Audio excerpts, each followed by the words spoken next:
right, 6 a.m. Wednesday morning. Good morning. Good morning, Rhonda. Good morning. It says you on you. Thank you very much for joining us this morning. My name is Kenny Avens. I am the claim defender. I am an insurance adjuster. I am the one that the insurance company wishes would just go away. But guess what? I'm not going anywhere. I was traveling all week. This has kind of been a real busy week this week. But every week I'm going to come here and I'm going to arm you with the knowledge that the carriers hope you don't ever hear. This is information that I'm going to give you just free advice. There is no legal ties at this point in time to any of us, and I'm going to read a disclaimer here shortly in reference to that. So grab your copy, grab your policy, whichever you can understand. Claim Wars is going to start right now. Good morning, Jeremy, Christian. Thank you very much for joining us this morning. All right, so the Claims Wars podcast is for educational purposes only. Nothing in this program should be taken as legal advice. Financial advice or any guarantee of any outcome listening does not create a client-adjuster relationship. Representation as a public insurance adjuster in Texas requires a signed contract under Texas Code 4102. Every policy is unique. Always consult your policy and a licensed professional. Excuse me. Listeners should read their policy carefully and consult with licensed professionals regarding specific situations. Any cases or references for the insured are for illustrated purposes only. These views expressed are solely those of the hosts, the guests, and do not represent any state or agency or regulatory. To work with me as a public adjuster in Texas, you must sign a written contract required by law. If you need help with your claim, you can call me, 830-353-2969. All right, let's get to today's episode. Oh, thank you again for all of you that have joined us. Today we're going to go over WaterMet. I've got some pretty interesting stories in reference to this. This comes straight from the trenches. This is a real claim that happened. We're going to call this basically a floor fumble is what happened. So, folks, buckle up. We're going to go through this step by step. This was a water claim, if you can picture this. It's a kitchen, you're drinking your coffee, and then all of a sudden, underneath the island, the supply line breaks, and it decides it's had enough. And in the world of flood, this takes place, and it literally just floods the entire house. We're talking water everywhere. So you're looking at kitchen, baseboards, cabinets, pantries, dining room. It just flooded the whole lower level. Now you think that'd be a simple claim. Okay, one house, one busted line, you got a soggy homeowner. Easy math. No, the insurance company turned this into a marathon event to where the insured day reached out to me and said, hey, we don't think we're getting treated fairly. We've got, this was a very nice home. They had very nice floors. They had very nice cabinets. Granite countertops, things of that nature, and they just didn't think the estimates weren't lining up with what the contractors were telling them the repairs were going to be, and that's common. That is very, very common, that they just don't line up. So they sent out an adjuster, basically with a tape measure and a dream, and somehow they managed to draw a floor plan that looked like it was done by Picasso on a roller coaster. I kid you not. I had dimensions that were just completely off. Thank you again for all y'all that have joined me. Bobby, Henry, Okie, thank you very much. So anyway, like I said, the measurements were just completely off, and that was my first notice, and that was what I brought to her attention. I said, well, the estimates aren't going to be correct because none of these rooms are measured accurately. They're all off. And so I started my measurements, and then I reached out to the insurance company, and I let them know that, the measurements were wrong, and that we needed to readdress this, and going back and forth. And then at that point in time, I also let them know that the flooring they had put down for just normal laminate, everyday flooring, and the lady had bamboo flooring, and so it was, it was quite a bit of difference. So she reaches out to me, and I'm sitting here trying to figure out how to clean up this mess, because now that this was what should have been simple, no problem, move on down the road, it has turned into, I'm $6,000-$7,000 short of what I need just to put my house back to what it was.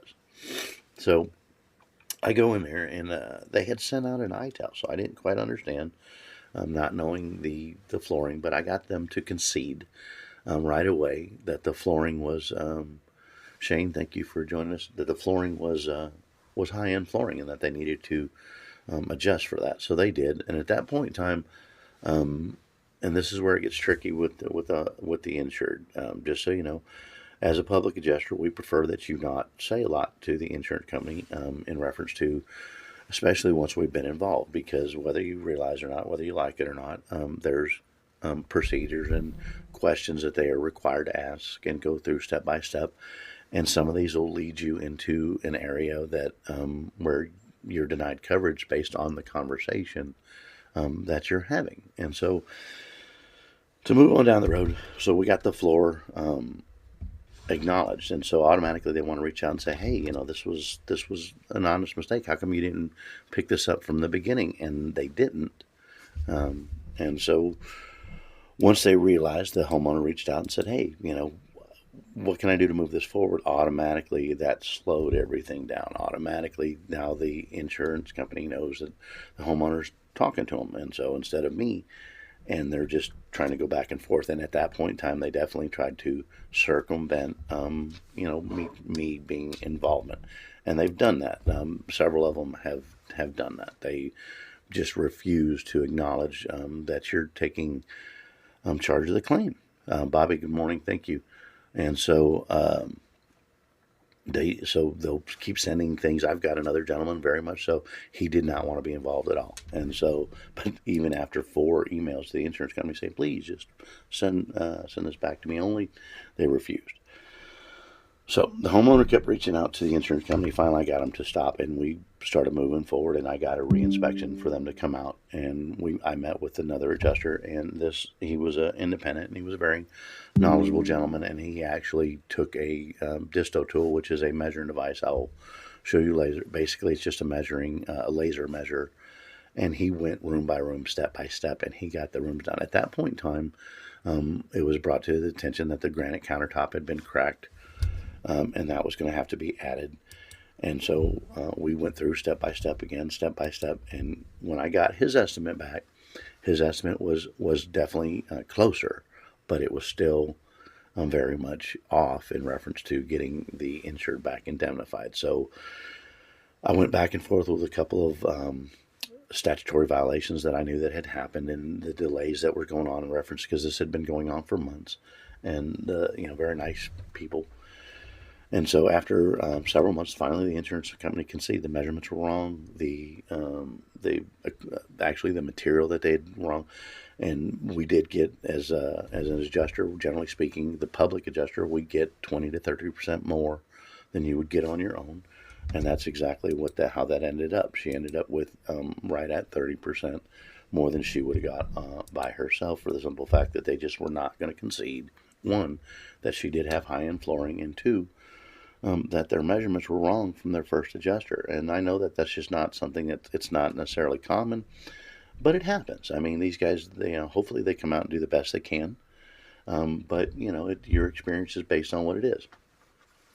So I got another one. This is completely mind blowing. Okay, again, this is water mitigation. So when a water mitigation company comes out, thank you for Samantha. When a water mitigation comes out, they want to start, if it's a flood, for example. I've got one where the water faucet flooded the entire second floor.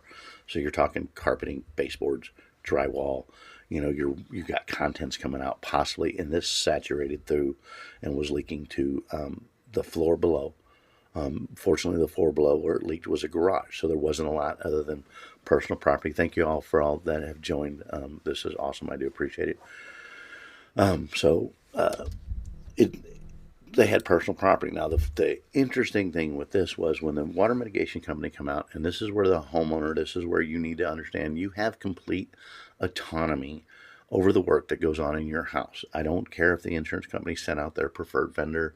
I don't care. It is your home. If you feel uncomfortable at any point in time with what's going on, stop them. And get your questions answered. Why are you ripping out all this drywall in a room, that wasn't wet? And they may say, well, ma'am, it doesn't look wet, or sir, but my meter shows it is, and it's saturated to the point where we need to remove this, otherwise there's going to be a problem. Once they have that sort of documentation, it moves forward very quickly. So it's not that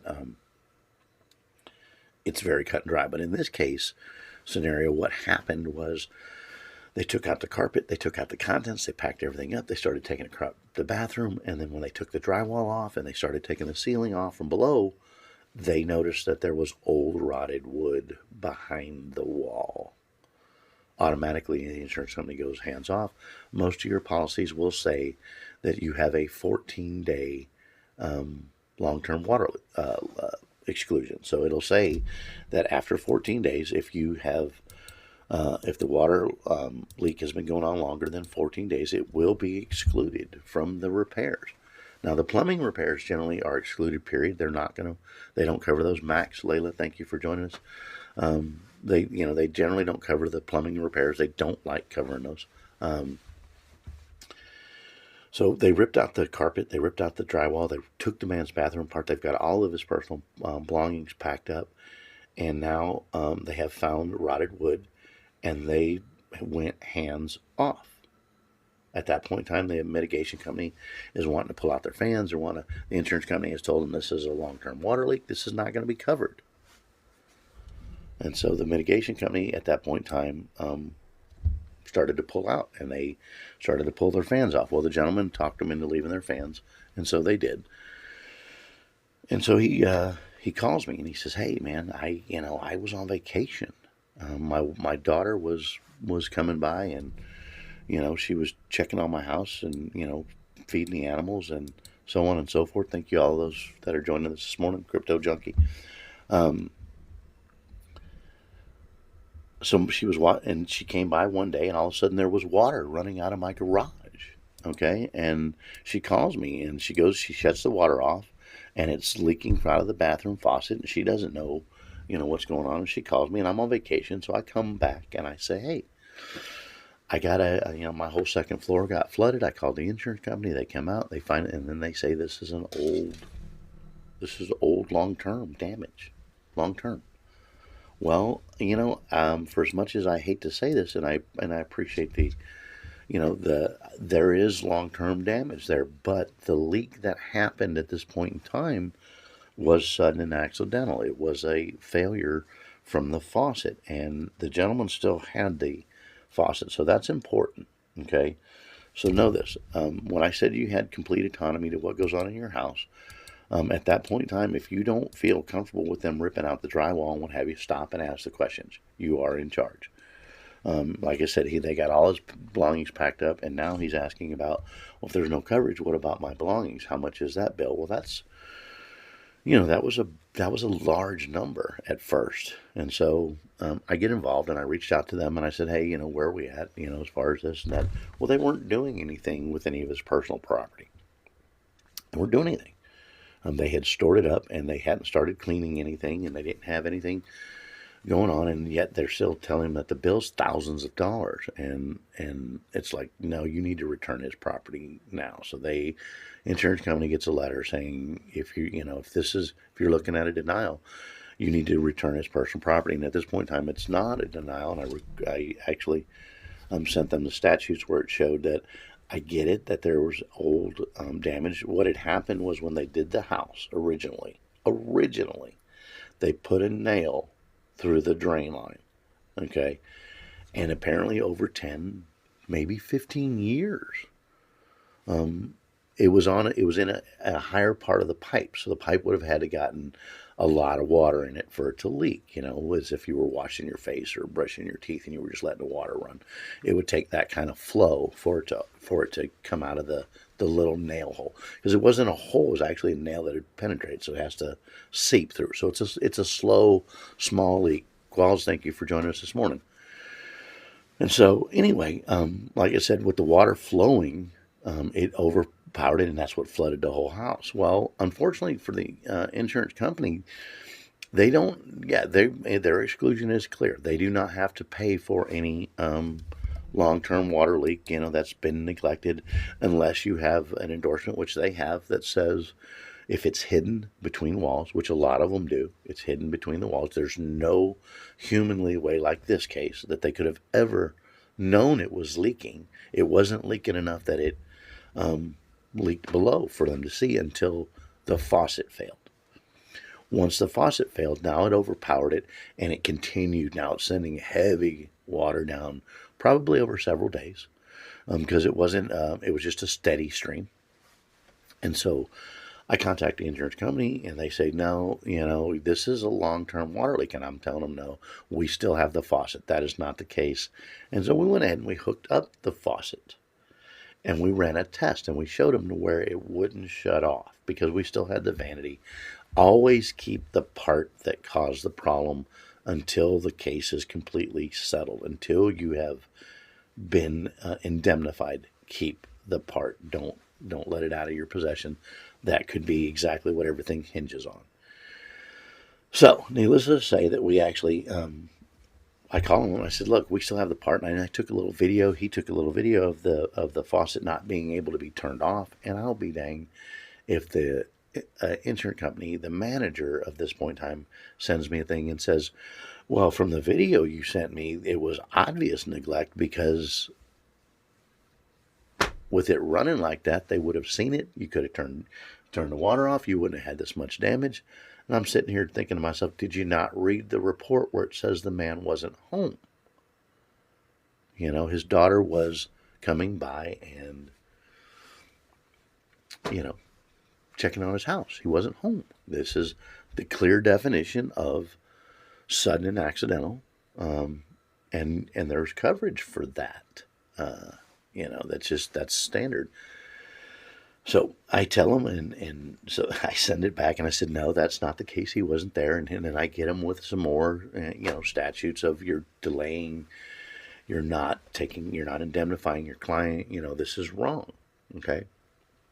So at this point in time, they finally return the man's personal property, and they're still all out denying the claim. What I'm going to end up probably having to do, and I'm going to have to see if they'll come out and do a reinspection and then reevaluate it.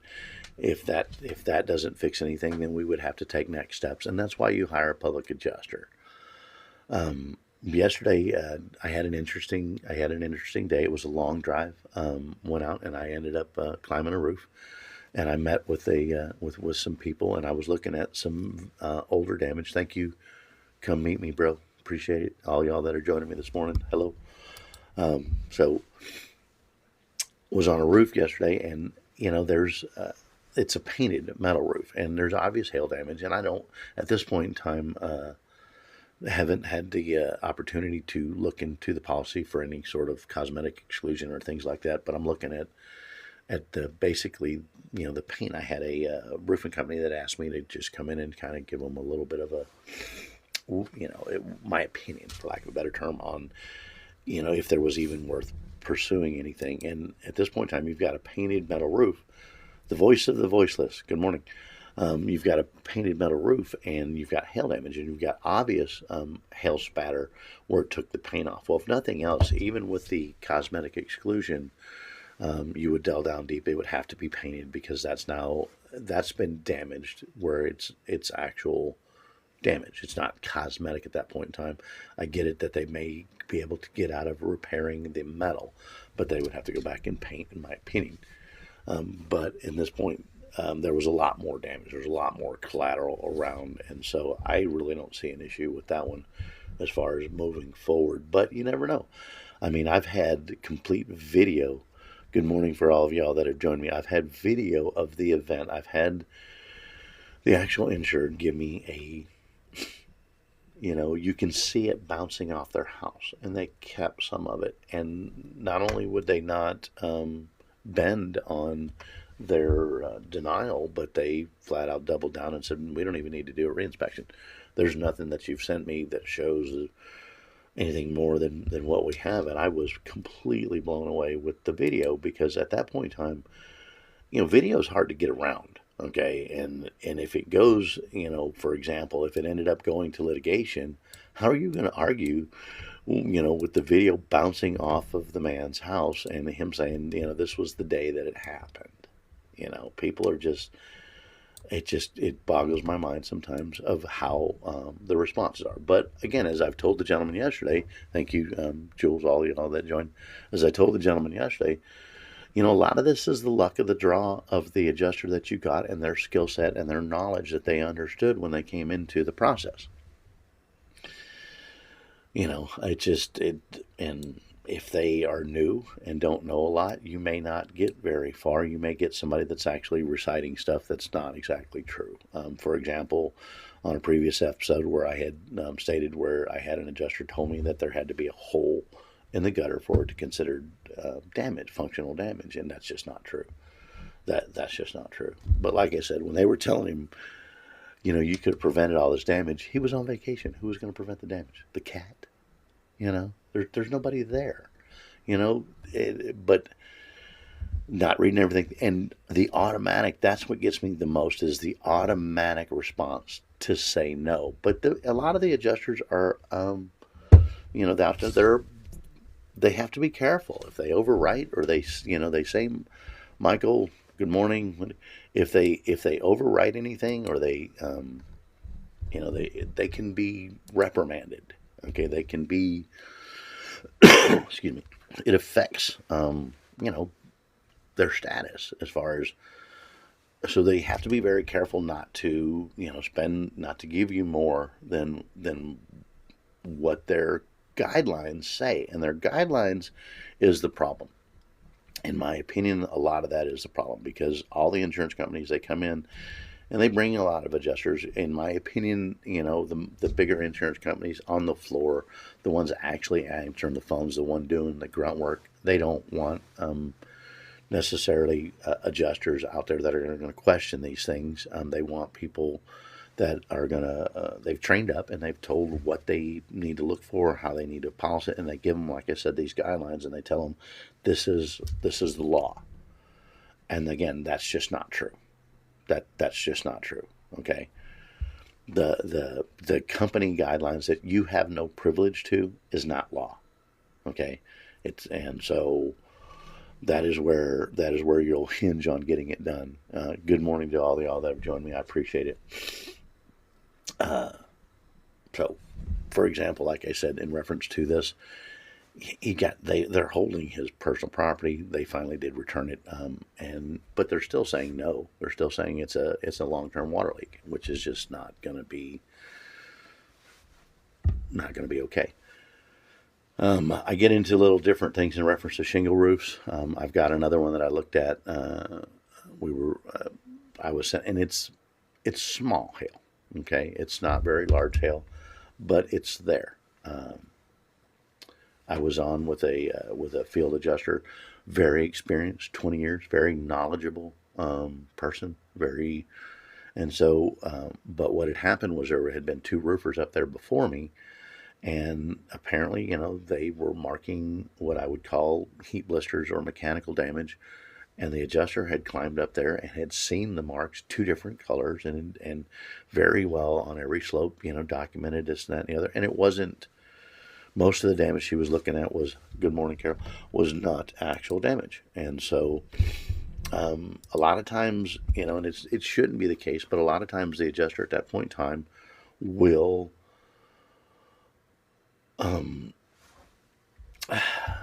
they'll kind of cop an attitude and say, well, there's nothing up here. They're looking at what you called them out there to look at. You put your representative up there, whoever the roofing company said they were going to do a free inspection, which is usually what a lot of this does. It's a free inspection. Sorry for any of you roofers that are out there. You need to be marking actual damage that is recognized by the insurance company. If you don't know what that damage looks like, you can reach out to different folks. It's hard necessarily to do it from a photo.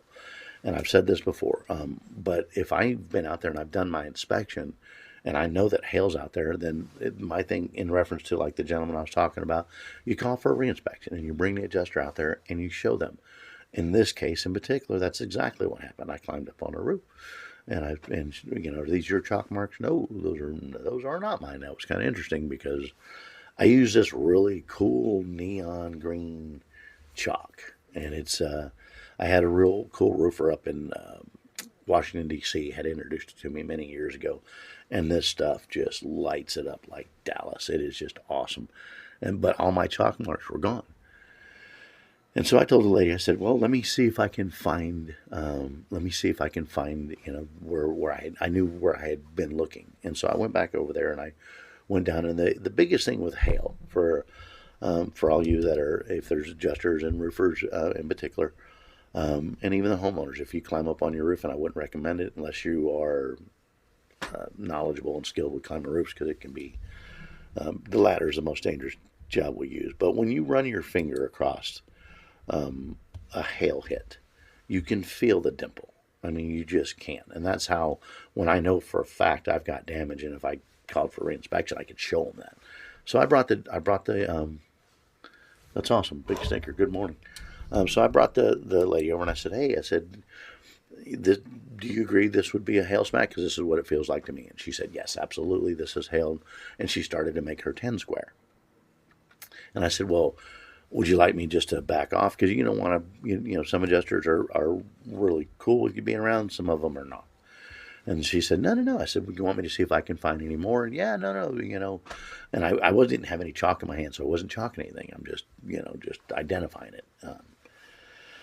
And so I went ahead and I identified several more. Well, she did her 10 square. And at that point in time, during a 10 square, I'm still looking for hail. And every now and again, I would rub one that was not inside of her 10 square.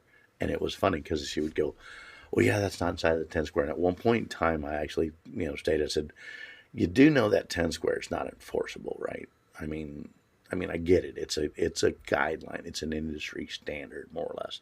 But there's nowhere in the contract that your roof is specified that it has to be so many hits inside of a 10 square for it to be considered damage. That's just not there. Okay, and this is where it gets tricky with the roofing companies. And I was talking with some very good roofers yesterday, in particular, about this.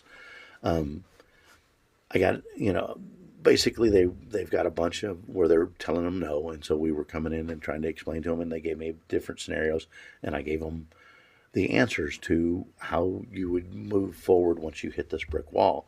Well, what they found was this roofing company in particular is very, very, they're hiring independent. Well, let me rephrase this. They're either hiring independent adjusters or they're training them in that fashion, so they have that level of knowledge. The issue that you run into with the insurance company a lot of times is only the insurance company, a insurance attorney, or a licensed public, well, there's no unlicensed public, but only a public insurance adjuster is legally authorized to look at your policy.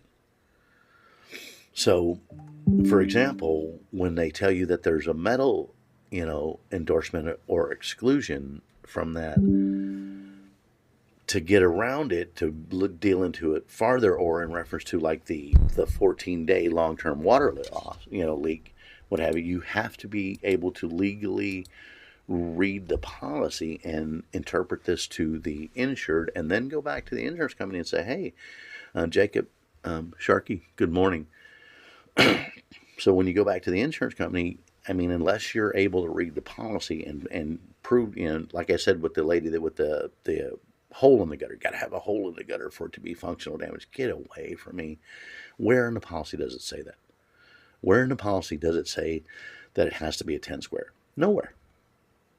These things do not exist. They just don't. At this point in time, that's just not where it goes. And so since it's not in the policy, it's not enforceable. If there's damage, there's damage. Okay. You get some of the, and I like some of you got some of the collaboration companies. For example, if you get a plumber and a water mitigation company and a restorations company, and they all work together, some of those are great. Some of those are very, very great.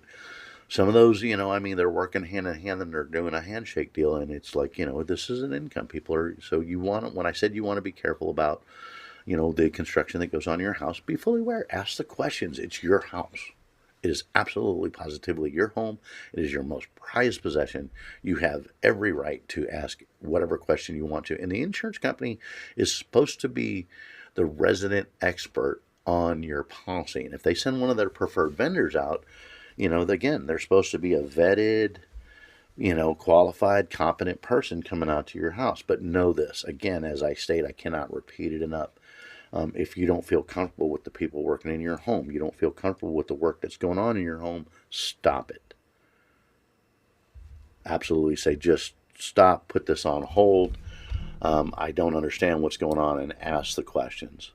Ask the questions.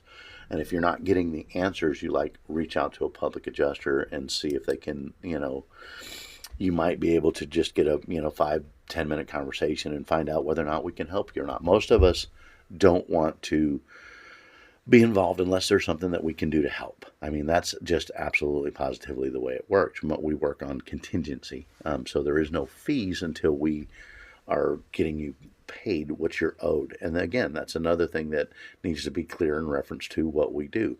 We're not doing anything more.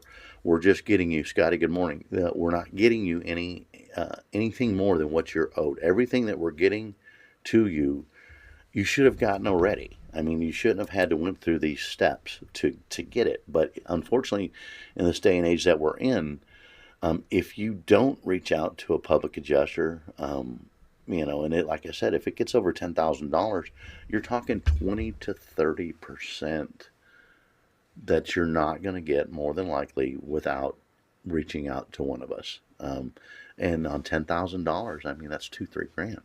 You do that every 10 grand, that adds up very, very quickly. So the best thing I can tell you is, Smiley, good morning, houseboat, is if you have a claim and you think you have a claim, reach out to a public adjuster close to you. You can message me. You can reach out to me on TikTok, Facebook. I'm also on X.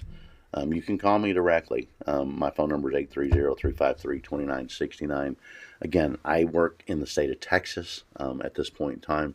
If you were needing information from the outside of Texas, I do have colleagues, and the firm I work with works in many states. I work with a firm out of Bernie, Texas. JR Claims, they're a very, very reputable firm. Their reputation is impeccable as far as for taking care of the insured. So reach out to a public adjuster if you think that you have a claim, and definitely if you think that it's going to be over $10,000, and just see if they feel that they can help you. Because like I said, most of us, if we can, that's when I get involved. I've actually, I've had to tell insured, there's not, everything's done. We can't, there's not a lot to go on. You've been settled. This is locked in. For example, on that water leak, had that been a long-term water leak, had not been sudden axle, with the faucet leaking and us being able to show that the faucet was leaking, that would have been an absolute denial. And when it's clear in your policy, there's nothing you can do about it. That very much is how they go on. If it's clearly defined in the policy, what they're telling you is covered or what's not covered, you're not going to get around that. I mean, they do that in part. What they want you to know about is there where it is obvious. Lone Wolf, good morning. It is obvious. What they don't want you to know is, deeper in the policy. It's 20 pages, 24 pages, and it starts off with definitions. And most of us, let's face it, your eyes will start to glaze over. I mean, you just, you'll get 3 or 4 pages and like, okay, I don't understand this. I'm old, so we would say this is like reading stereo instructions. In this case, it would have been like the instructions I was trying to read for getting my podcast up so I could get out here and talk to you good folks and let you know what's going on. Claim Wars has derived from the fact that public adjusters are not known. For the most part, I think there's 10,000 or so plus of us across the country of 330 million. Why is that so? The reason that is so, good morning, Charles. The reason that is so is because they don't want you to know we exist. Okay, if you know we exist, we come in and we're going to, as I stated earlier, we're going to get you more of the money that you're owed that you're just not going to get without us. I mean, unfortunately, that is just how it's set up. like I said, I wish I could say that a lot of this, I don't think for the most part, as far as the adjusters that you're working with, the people that you're working with, I do know that there are companies out there that are very, nefarious, and their intentions are not. But the most that I've worked with, they're just going off the knowledge that they know. Okay. And so when I say that you're at the luck of the adjuster that you got, you're at the luck of the manager that you got. At one point in time, I got a real live story I had with a manager that I worked with when I was working at the desk, and the manager actually came to me. Excuse me. The manager actually came to me with a hail claim, and she was telling me that this is wear and tear. And what she was trying to do was she was trying to apply the wear and tear that you use when they were saying that the plumbing leak has been going on and it's not their responsibility. She was trying to use that for to not pay for the roof. And what I told her was, unfortunately, that doesn't apply. Okay, the roof isn't. You can't look at the roof in the same way. And this was with their guidelines. You can't look at the roof in the same way that you would a water claim. The roof is exposed outside every day. There's events. It's completely wear and tear to a plumbing pipe and wear and tear to a roof is not going to be the same way you look at it to get that covered or whether you don't get that covered. And at that point in time, I told her, I said, based on the reasoning that you gave me, I would never approve another roof that ever came across my desk. They would all be wear and tear. They'd all be, it would all be repairs. I would never, based on the reasoning that the management was presenting to me to use for saying that the roof was old, damaged, and it was, it doesn't add up. And it happens a lot, and that's kind of like with the one I was on yesterday. The people that I was working with are very knowledgeable and what have you. The company doesn't like the damage. They don't like that. It's an older building. Well, then they can depreciate it. And they can hold that money till you have it repaired to make sure that it is repaired. Okay. They don't get to just say no because the building is old. The roof is old. And it just got hit by a hail damage, and you pay your premiums every month. Every year they send you out the policy to read. That's the next biggest thing I'm going to get into later on another episode. Not knowing your policy is probably the biggest detriment because you run into, I had a gentleman in particular that had a water leak, and actually it was kind of funny how this turned out. He had a $9,000 deductible for a water leak. Well, no, let me rephrase this. He had a $9,000 standard deductible. He had a $40,000 hurricane deductible or wind deductible, which was just insane. And so with a $9,000 deductible, he had a water leak and it had done, damage. And they came in and they said, well, it's about $10,000 worth of damage, and that's, you got a $9,000 deductible, so it was $9,000 something. We're going to give you like $800 something and go away. And he was like, this just doesn't seem right, and that didn't seem right. The policy also stated that he had a $10,000. That's what it was. He had a $10,000 cap on what they would pay out on the water leak. Now, I'm not saying that's not out there, and on the policy that he sent, it was very clear. And I told him that. I said, this is, as I stated earlier, if it's clear in your policy and there's no question that it's right there and anybody could have understood what was going on, it's really hard to get around that. But what I didn't understand with this gentleman in particular was with a $10,000 cap on any sort of water, and it wasn't a water backup, because a lot of times they'll put a $10,000 cap on what's called a sub pump or water backup. But this isn't what this was. They were saying on a water leak. And I said, that just didn't sit with me right. So I mulled over it for a couple of days, and I called the gentleman back, and he didn't think he had a claim. And at this point in time, I'm looking at him telling him, if it's a $10,000 cap and you got a $9,000 deductible, I'm not sure what he had insurance for. You got a $40,000 hurricane deductible. You got a multi-million-dollar home, and it just didn't make any sense. And so I told him, I said, I would request a certified copy of your policy, just to make sure. I would hate to say that the insurance company would do anything and put something in your policy that they sent you that was not true. I just, I would hate to believe that. I don't think that they would do that, but just in case, ask for this information so you can verify that this is what it is. Because again, I don't understand what your insurance is covering. If a water leak's capped at $10,000 with a $9,000 deductible, you got a hurricane and wind deductible of $40,000. I said, so basically, sir, your house has to burn to the ground for them to pay anything out? That makes no sense. So he reaches out to him and he tells him, and they all of a sudden there's coverage, $60,000 worth of coverage, and it's like he calls me up and he goes, Ken, you ain't gonna believe this, but and I don't think they ever sent him the certified copy of his policy. Maybe they did, maybe they didn't. But they sent him a copy where it said that he had a freeze and a water endorsement where it did say that now he was covered. Okay, so now we have an endorsement in the policy saying that the little exclusion goes away, and now there's coverage. And so they went ahead and they applied, and they were moving forward with getting them paid out on the $60,000. Now I explained to him at that point in time, you do understand that even though they're admitting at this point in time that you did have coverage, even though they were initially telling you no,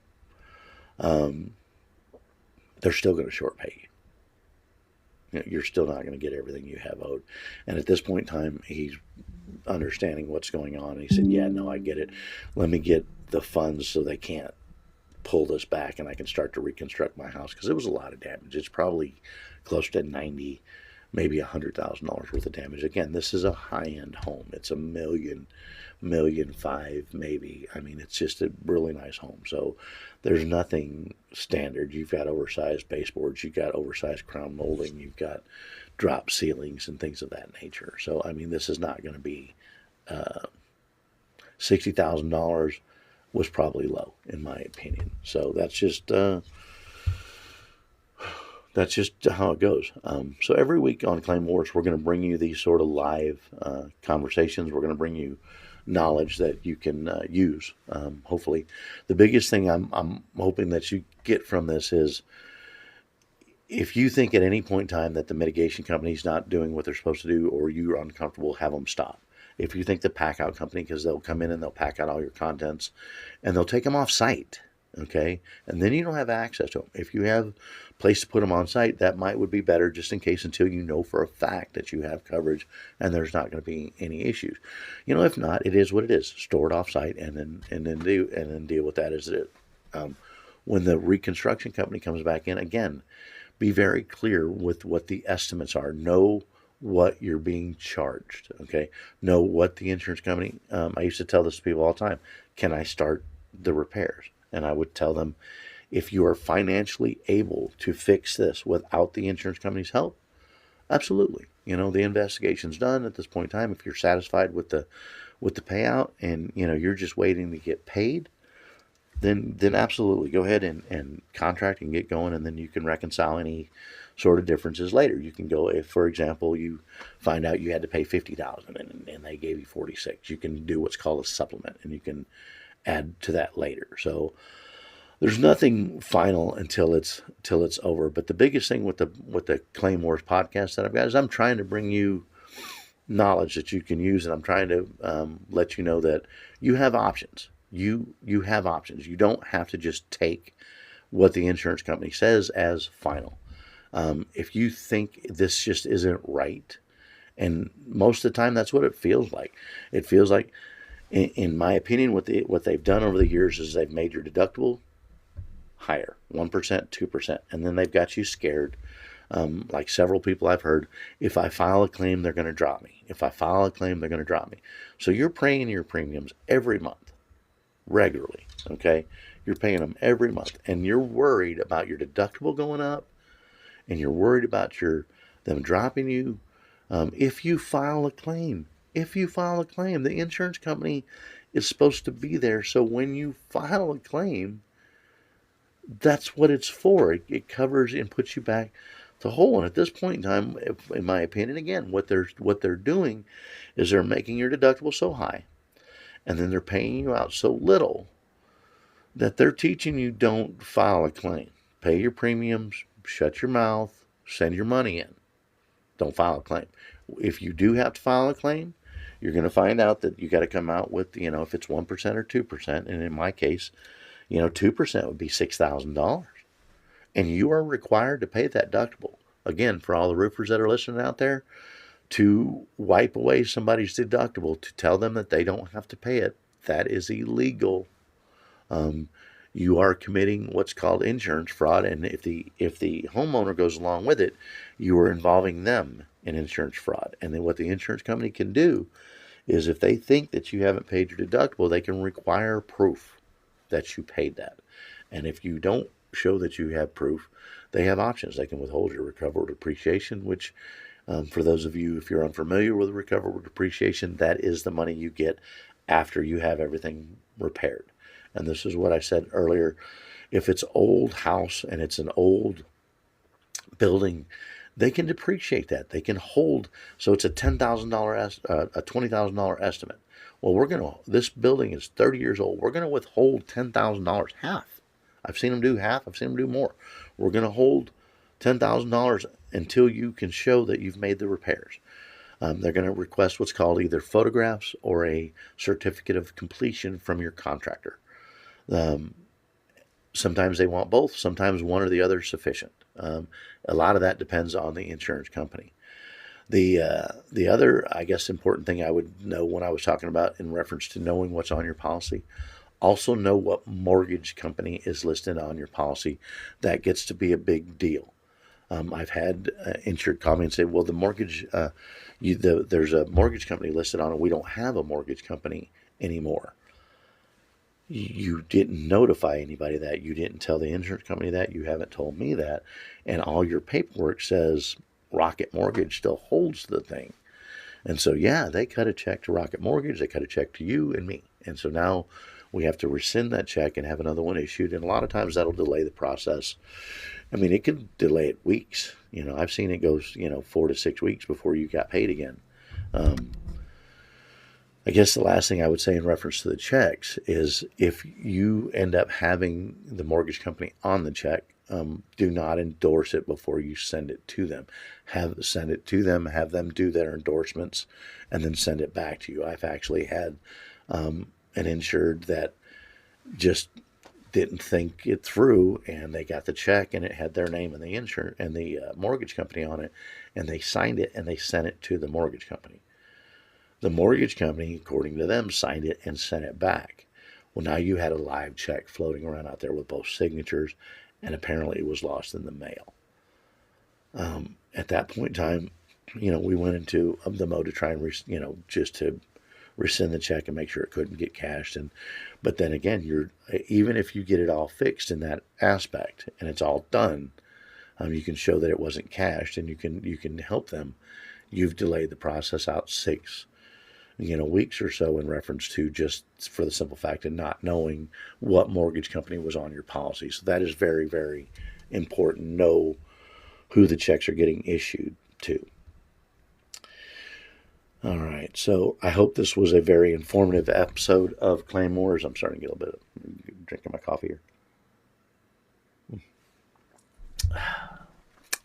Now I know why they always have water when they're up there speaking. This is my new, I talk a lot, but I hadn't done the podcast before, so welcome for joining me. Like I said, at this point in time, we're about to close this out. We do this every Wednesday at 6 a.m. I will be coming to you with different live things that I'm dealing with, different claims that I've dealt with in the past. I will be giving you information in reference to, like I said, what you can do, what your options are. And just know this out there. You have options. The insurance company is not a final say-all. When that's what they want you to think. They actually, as a whole, 50%, and they know this statistically, 50% of the people out there, when they file a claim, when the insurance company says, no, you're not covered, won't question it, and they just go away. Okay? 90%, even when they're told that they have a claim and what the damages are, don't question what they're given. So you've got an entire industry.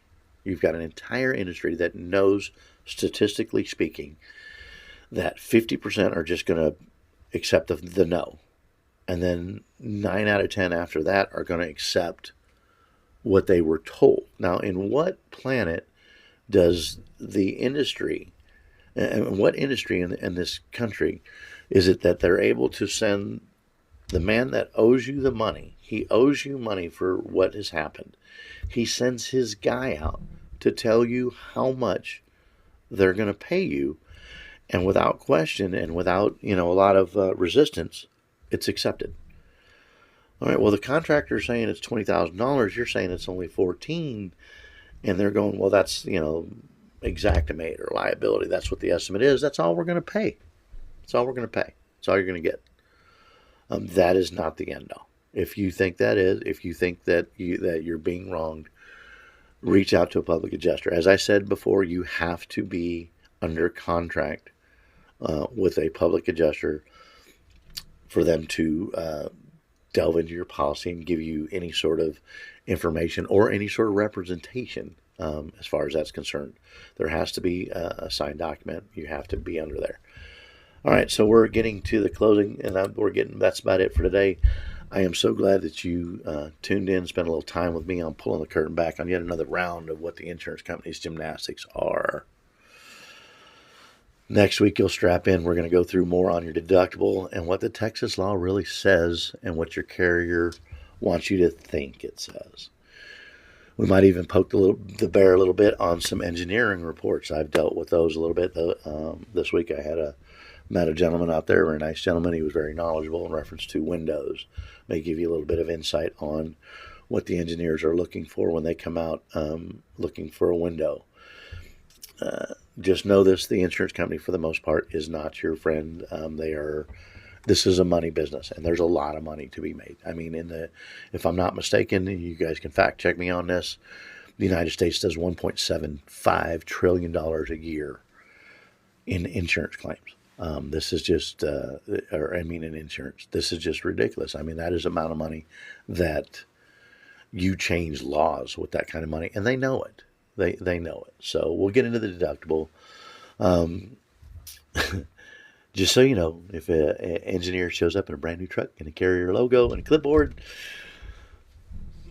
this is not going to be in your favor, more than likely. Unfortunately, you hope that people do the job that they're asked to do. You really do. Same thing with the staff adjusters that come out. You want them to do what's right. Unfortunately, they are held to guidelines that they have to follow, and sometimes, if they don't follow them, they don't get to work. They don't get to work, and so you'll want to tune in every week, Wednesday at 6 a.m. You'll grab your coffee, grab your policy, whichever you think you can understand the most. At 6 a.m. sharp, we will do another round of claim wars where we expose the truth, one event at a time, one storm at a time. Just so you know, I am Kenny Avens, the claim defender, reminding you to document everything, read your policy, and never take "we're not covering that" as the final word. That is just not how this works. Just does not. And we're going to give one more little brief on this disclaimer that I like to. This podcast was for information and educational purposes only. Let me put this over here. Listening does not create a client-adjuster relationship. Representation as a public adjuster in Texas requires a signed contract under Texas Insurance Code 4102. All my antics and stories were for illustration purposes only. The views expressed here are solely for the hosts and the guests. They do not represent any state or regulatory. To work with me as your public adjuster in Texas, you must sign a written contract as required by law. If you need your help with any of your claim or you have any questions, if I can help you, reach out to me. Again, my name is Kenny Avens. I am the claim defender. I'm a licensed public adjuster here in the state of Texas. My phone number is 830-353-2969. I will see you next week for episode 3 of Claim Wars. We are glad you were here. Reach out to us on YouTube. Subscribe. Let us know that you enjoy the show. Any information will be most appreciative. Have a good day, and until next week, Claim Wars.